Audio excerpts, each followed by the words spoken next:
Tinugtok ang matinding LQ. Ang nakakagimbal na pagsiselos ni Bembe na pilit itinatago sa harap ng kamera.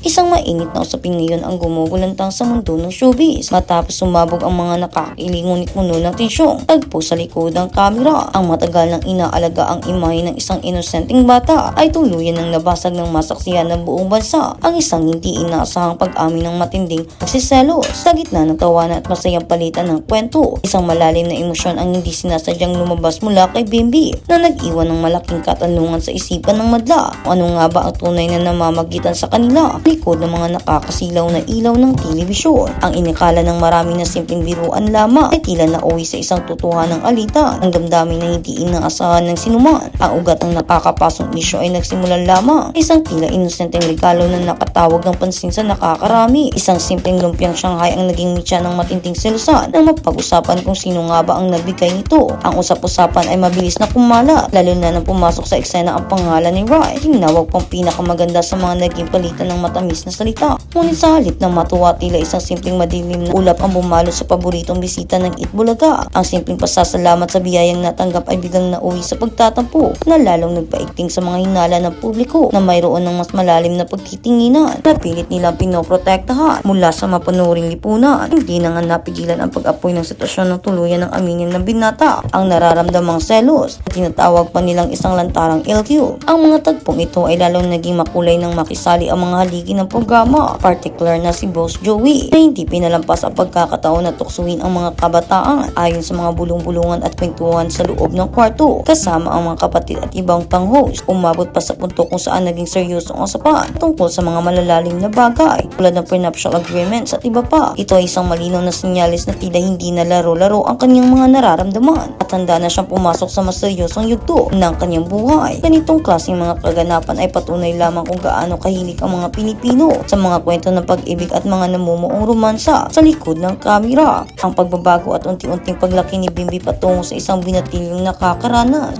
ng mga totohanang selos at hinanakit ay isang pambihirang tagpo para sa karamihan. Sa huli, ang nakakagulat na pagsiselos na ito ay hindi lamang tungkol sa pagbibigay ng panandalian, aliw at kilig, kundi nagbukas ng isang panibagong pahina sa buhay ng binata. Ito ay isang paalala na sa kabila ng kasikatan, karangyaan at mga pader na nakapaligid sa kanya, siya isang ordinaryong tao na marunong magmahal, masaktan at ipaglaban ang kanyang nararamdaman sa isang nakakagulong mundo ng showbiz. At sa kabilang banda, Aldab reunion posible nga ba? Alden Richards at Maine Mendoza ang pinag-usapan ng online post on August 18, 2026. Muling naging mainit na paksa sa social media ang pangalan ni Alden Richards at Maine Mendoza matapos kumalat ang mga haka-haka tungkol sa isang posibleng reunion project. Para sa maraming tagahanga, tapat na ang simpleng balita tungkol sa kanilang posibleng pagsasama upang muling bumalik ang mga alaala ng isang panahon kung kailan nangingibabaw ang kanilang tambalan sa Philippine entertainment. Ang Aldab Love Team ay naging isa sa pinakamalaking entertainment phenomena noong 2015. Loob ng maikling panahon na gawa ni na Alden at May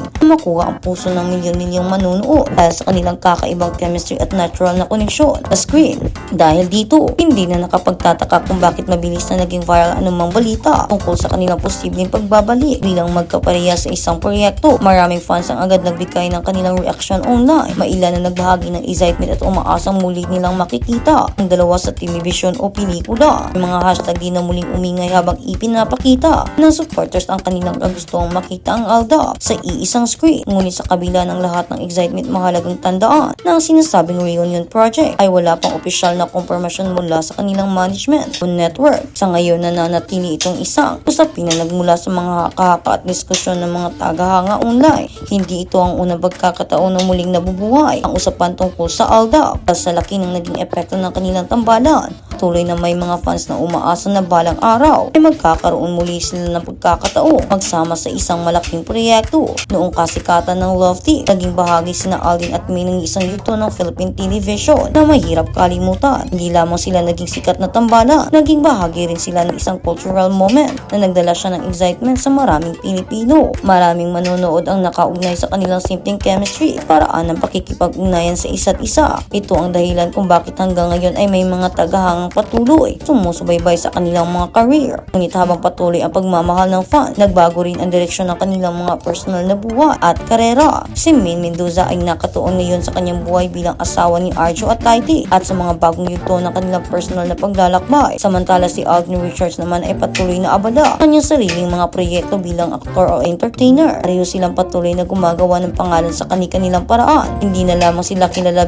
bilang isang love team. Sila ay mga individual na sariling pangarap, karera at direksyon na tinatahak. Gayunpaman hindi nangangahulugan na wala ang respeto at magandang relasyon sa pagitan nila. Sa ilang pagkakataon nagkikita-kita pa rin sila sa mga pampublikong okasyon at nananatiling maayos ang kanilang pakikitungo bilang mga dating magka-partner sa screen. Ito rin ang dahilan kung bakit patuloy na umaasa ang ilang fans para sa kanilang isang reunion ay maaaring maging pagkakataon upang muling balikan ang bahagi ng kasaysayan ng Philippine showbiz. Ngunit sa kabila ng mayroon mga tagahanga na nauunawaan na nagbago na ang panahon, ang mga artista ay patuloy na lumalaki, babago at naghahanap ng bagong direksyon sa kanilang mga buhay. Hindi halata ng matagumpay na tambalan ang kailangang bumalik upang manatiling mahalaga. Minsan, tapat na ang kilalaning naging epekto nila at ang saya na nabibigay nila sa kanilang mga supporters. Ang Alda phenomenon ay nanatiling isa sa mga pinakamaganda at madaling makalimutang bahagi ng modernong entertainment history sa bansa. Ngunit ang mga taong bumuo nito ay mayroon ng kanya-kanyang kwento. Si Alden Richards ay patuloy na nagtatayo ng kanyang pangalan bilang isang versatile actor. Mula sa mga serye, pelikula at iba pang proyekto, ipinakita niyang kaya niyang tumayo bilang isang artista kahit wala ang dating love team. Samantala si Maine Mendoza naman ay patuloy ding inaharap ang iba't ibang yugto ng kanyang buhay bilang entertainer at public personality. Mula sa pagiging bahagi ng isang phenomenal love team, napatunayan niyang mayroon din siyang sariling identidad bilang artista. Kaya naman ang tanong ngayon ng maraming fans ay hindi lamang kung babalik ba ang Alda. Ang mas malaking tanong ay kung paano magtatagpo ang kanilang mga landas sa panibagong yugto ng kanilang mga karera. Kung sakaling magkaroon man ng reunion project sa hinaharap, tsak na magiging malaking kaganapan ito para sa entertainment industry. Ngunit kung hindi man mangyayari sa lalong madaling panahon, hindi nito mababago ang naging epekto ng kanilang tambala. Ang isang matagumpay na love team ay hindi lamang nasusukat sa dami ng proyekto, nasusukat din ito sa dami ng taong nagpasaya nila sa mga alaala na naiwan nila sa publiko. At iyon ang dahilan kung bakit hanggang ngayon maraming tao pa rin ang interesado sa kanilang kwento. Sa panahon ng social media, mabilis muling nabubuhat ang mga dating usapan. Isang post lamang ay maaaring magbalik ng nostalgia at magpaalala sa isang panahon kung kailan ang Alda bang isa sa mga pinakamalaking pangalan sa bansa. Ngunit mahalaga pa rin paghiwalayin ang pangarap ng fan at ang opisyal na impormasyon. Hanggat walang impormasyon mula kina Alden at Maine sa kanilang management o network, ang reunion ay mananatiling isang posibilidad lamang. Sa huli, ang pinakamahalaga ay ang respeto ng kanilang mga kasalukuyang buhay at direksyon. Ang mga tagahanga ay maaaring patuloy na umasa,